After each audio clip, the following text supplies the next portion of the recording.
Now, leading our bulletin this half hour, Cosatu and Saftu are painting the streets of South Africa red. They're marching, demanding government takes action against an economic meltdown in the country. Unions are calling for an end to the jobs bloodbath, rising living costs as well as poor governance. Silindelo Masikane is in Pretoria for us and joins us with the latest. Good morning, Silindelo. Earlier, when you were speaking to my colleague Dumelo, you stressed that there were very few people at the time. Have the numbers picked up? Yeah, the numbers are picking up, Mfundo. I'm here with my colleague Tamsanga Kamane, and we've been here since around 7 a.m. this morning. And of course, we know that the march itself is supposed to start at this point in an hour's time. And from what I can gather, from what I can see, I'm seeing less than 100 people at this point, and it's already 9 a.m. But we understand from one of the officials who was addressing those who have started arriving is that the issue is that the buses were only paid this morning at around 8 a.m. that are supposed to bring workers to the meeting point here at Burgers Park. And so from what we understand, that may be the reason as to why we're only seeing this number of people right now. But from what the officials were also saying is that they are expecting then to possibly start marching from around 11 a.m. I'm joined by Saftu's spokesperson, that is Trevor Shaku. Thank you for your time this morning. One of the officials, which I found quite interesting, saying that, look, while people might not come out to march, the fact that they've stayed away from work today means that the shutdown is already a success. Would you agree? Yes, I would agree.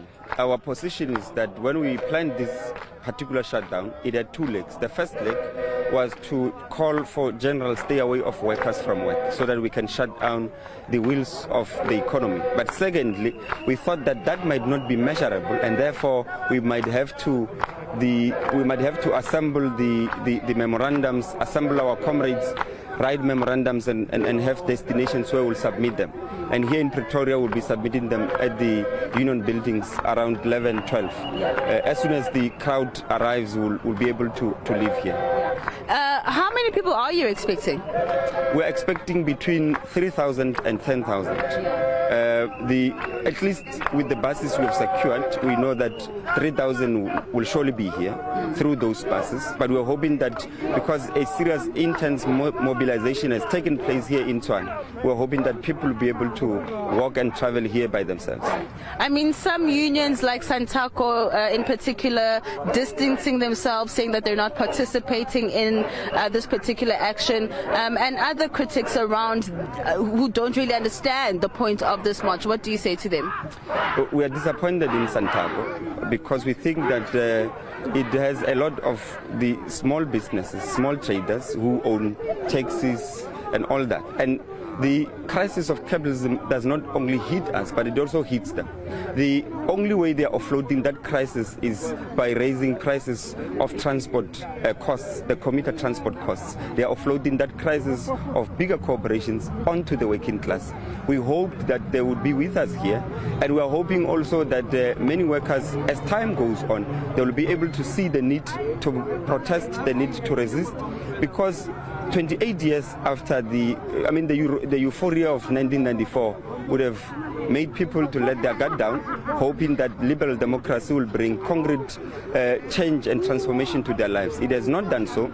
And of course, during that period, there's been a serious demobilization of the working class, a serious fragmentation of working class organizations, and that on its own has had a knock-on effect on the protests, on resistance, and on the ability of the working class to organize, the ability of the working class to fight back.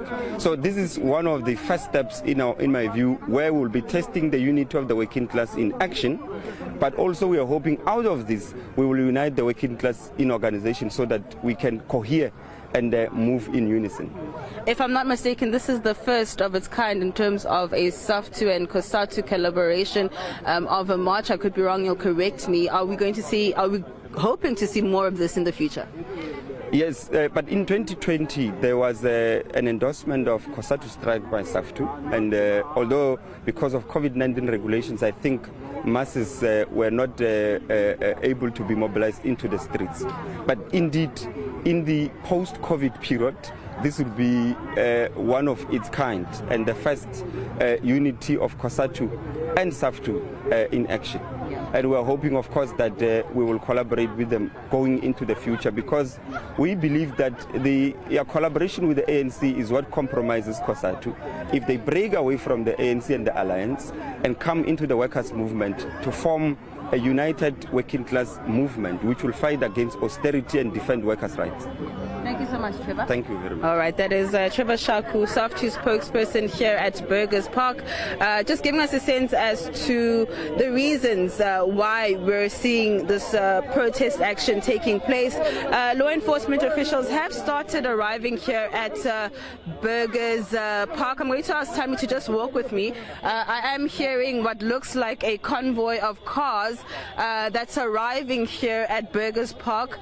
We'll just see whether it's Cosatu affiliates or whether it's Saftu affiliates, because at this point, Mfundo, what I have seen is that majority of those who are here right now are Saftu affiliates, but we do know that Cosatu has mobilized and called on its own members to come out to the march today.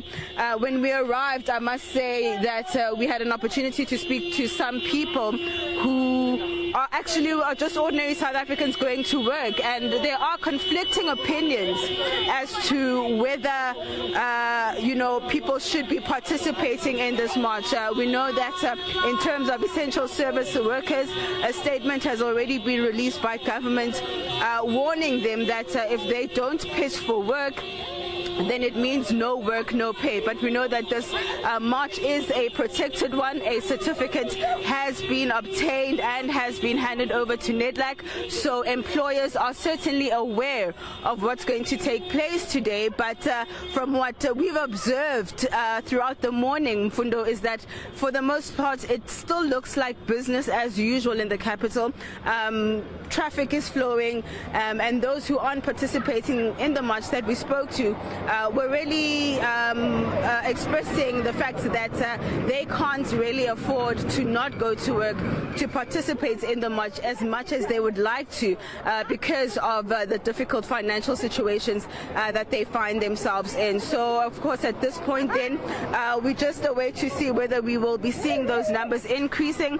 But at this point, this is what it looks like, and we're just hoping, of course, to see whether there's going to be the masses that are coming out today. As you've heard from Trevor Shaku, they are hoping to have between 2.5 as well as 10,000 people coming out here. So that at this point remains to be seen.